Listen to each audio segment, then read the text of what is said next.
तो अखिलेश के दुर्गंध वाले बयान पर बीजेपी हमलावर है। अखिलेश की सरकार में गाय काटी जाती थी। योगी सरकार ने गौ हत्या पर रोक लगाई है, ये कह रही है बीजेपी। गाय हमारी माता है। अखिलेश का बयान गलत है। कल अखिलेश यादव ने कहा था कि गौशालाओं से दुर्गंध फैलती है। सुगंध के लिए हम इत्र पार्क बना रहे हैं, जिस पर अब बीजेपी हमलावर है।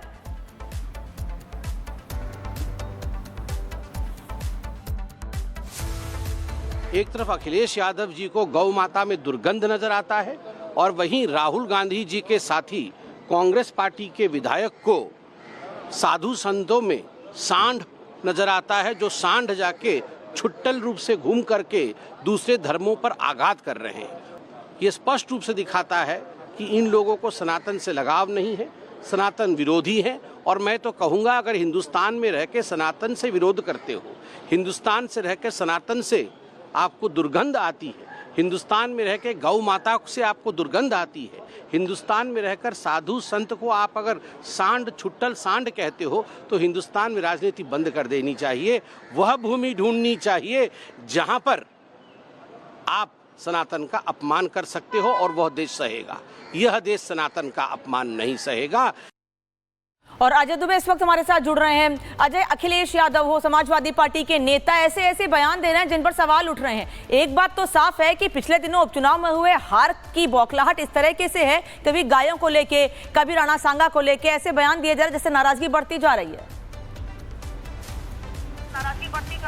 और बिल्कुल देखिए, पहले जो राणा सांगा को लेकर बयान दिया गया है वो पीडीए की राजनीति के आयाम को लेकर था, उस डायमेंशन को लेकर था। लेकिन अखिलेश यादव का अब दिया गया बयान, खुद अखिलेश यादव जिस समाज से आते हैं, जो उनकी पार्टी का कोर वोटर है, वो विशेष भावना रखता है गायों के प्रति, गौशालाओं के प्रति। और अब ये बयान खासा राजनीतिक गर्माहट फैलाता हुआ उत्तर प्रदेश की राजनीति में दिख रहा है। बीजेपी ने इस मुद्दे को भुनाने की कोशिश पूरी कर ली है। लगातार बयानबाजी बीजेपी के नेता कर रहे हैं और जिस तरीके से दुर्गंध की बात की गई, गौशाला की बात की गई, काफी आक्रोश दिखाई दे रहा है। लोग जो है सोशल मीडिया पर लिख रहे हैं। बीजेपी के नेता, बीजेपी के राज्यसभा सांसद दिनेश शर्मा, वो भी इस पूरे मामले को लेकर इत्र और जन्म उनकी जो जिस परिवार में अखिलेश यादव जन्मे हैं उसकी भी बात करते हुए दिखाई दे रहे हैं। तो निश्चित तौर पर अखिलेश यादव को निशाने पर लेते हुए तमाम बीजेपी के नेता गौशाला वाले बयान पर दिखाई दे रहे हैं। ठीक है अजय, आप लगातार जानकारी दे रहे हैं और कैसे इस पूरे मामले को लेकर सियासत हो रही है वो भी आपको हम लगातार बता ही रहे हैं। अब आपको सुनाते हैं कि कल अखिलेश यादव ने आखिरकार क्या कुछ कहा था और कैसे बीजेपी अखिलेश यादव पर अब हमलावर हो गई है। सुनिए। कन्नौज में रहकर के हम लोगों ने भाईचारे की सुगंध दी है। ये जो भारतीय जनता पार्टी के लोग हैं, इनकी नफरत की दुर्गंध है। मैं तो कन्नौज के सुगंध वाले लोगों से कहूंगा, ये भारतीय जनता पार्टी की दुर्गंध को हटाएं। अभी तो थोड़ी हटाई है, अगली बार और हटा दो, जिससे कि कन्नौज का विकास रुका हुआ आगे बढ़ जाए। आप बताइए, दुर्गंध पसंद करते हैं इसीलिए गौशाला बना रहे हैं, हम सुगंध पसंद कर रहे थे इसलिए इत्र पार्क बना रहे थे। बताइए, ये सांड पकड़ रही है सरकार के नहीं पकड़ रही है? आप खुद जानते होंगे। नहीं पकड़ रही है, उसका भी पैसा खा जा रहे हैं। तो इसलिए हम लोग सुगंध पसंद करने वाले लोग हैं, इसलिए परफ्यूम पार्क बना रहे हैं। ये दुर्गंध इत्र पार्क बनाने के साथ साथ इत्र का घोटाला भी हो चुका है।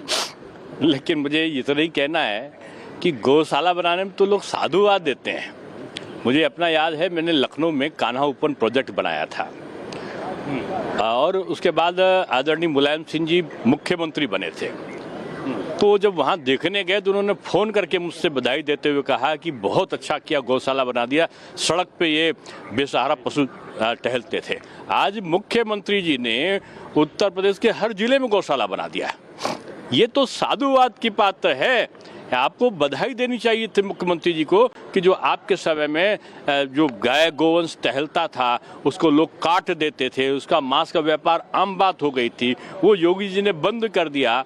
तो गौशालों में आप दुर्गंध और सुगंध क्यों तलाश रहे हो? गौशाला में सनातन की आस्था को तलाशो। ये गौ माता है, इनको माता कहा जाता है और माँ पर टिप्पणी नहीं की जाती है। तो अखिलेश के गौशाला से दुर्गंध वाले बयान पर बीजेपी से लेकर साधु संतों में नाराजगी है। बीजेपी सांसद रवि किशन ने क्या कुछ कहा वो भी सुनिए।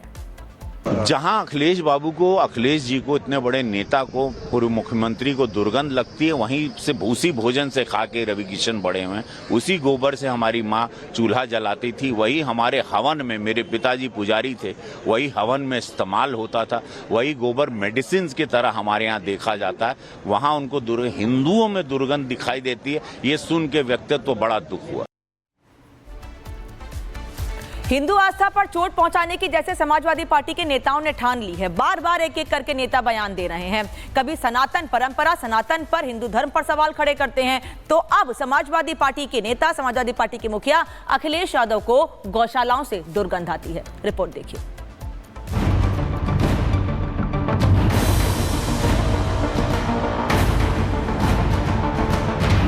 आप बताइए, दुर्गंध पसंद करते हैं इसीलिए गौशाला बना रहे हैं। हम सुगंध पसंद कर रहे थे इसलिए इत्र पार्क बना रहे थे। कभी मंदिर पर सवाल तो कभी आस्था पर बवाल, कभी भगवा का अपमान तो कभी संतों और सनातन का अपमान। सपा अध्यक्ष अखिलेश यादव अपनी अधर्मी सोच से हमेशा सनातन पर चोट करते रहते हैं और एक बार फिर से उन्होंने सीमा लांघने की कोशिश की है। अखिलेश ने कहा कि गौशालाओं से दुर्गंध फैलती है, सुगंध के लिए हम इत्र पार्क बना रहे हैं। आप बताइए, दुर्गंध पसंद करते हैं इसीलिए गौशाला बना रहे हैं। हम सुगंध पसंद कर रहे थे इसलिए इत्र पार्क बना रहे थे। जी हाँ, सही सुना आपने। खुद को सीना ठोक कर यदुवंशी कहने वाले अखिलेश यादव को गौशाला से दुर्गंध आती है। खुद को भगवान कृष्ण का वंशज मानने वाले अखिलेश को गौशाला से दुर्गंध आती है। सनातन संस्कृति में जिन गायों को मां का दर्जा मिला है, आखिर उस गौ माता का अपमान क्यों? अखिलेश के इस बयान ने सियासी भूचाल ला दिया है। बीजेपी ने अखिलेश को निशाने पर लिया और सनातन संस्कृति का आईना दिखाया। गाय को पूजने वाले लोग, गाय को मां मानने वाले लोगों का कितना अपमान कर रहे हो। आपको गौशालाओं में से बदबू आती है क्योंकि आप तो सोने की चम्मच मुंह में लेके पैदा हुए, आप किसान के बेटे नहीं हो, आपने अभाव नहीं देखा है, तो आपको बदबू आएगी। और वैसे भी आपको मुस्लिम तुष्टीकरण की नीति अपनाने के लिए, मुसलमान भाइयों के वोट हासिल करने के लिए हर वो काम करना है जो हिंदुत्व को चोट पहुंचाए, जो सनातन का अपमान करे। अखिलेश यादव के लिए गाय खराब है, गंगा खराब है, कभी सनातन पे सवाल उठाएंगे, कभी कुंभ पर सवाल उठाएंगे, कभी भगवान राम पर सवाल उठाएंगे, कभी काशी और मथुरा पर सवाल उठाएंगे। तो मैं तो कह रहा हूँ अखिलेश यादव जी को कि अपना नाम बदल लीजिए भाई, हटाइए अपना नाम अखिलेश यादव लिखना और लिख लीजिए अखिलेश का। समाजवाद का डंका पीटने वाले, लोहिया और अंबेडकर को अपना आदर्श बताने वाले, पिछड़ों और दलितों की बात करने वाले अखिलेश यादव का गौशाला से दुर्गंध वाला बयान ये बताता है कि वो ना तो समाजवादी हैं, ना ही लोहियावादी, ना अंबेडकरवादी, ना ही पिछड़ों के हितैषी और ना ही दलितों के हितैषी। और उनका बयान एक खास वर्ग के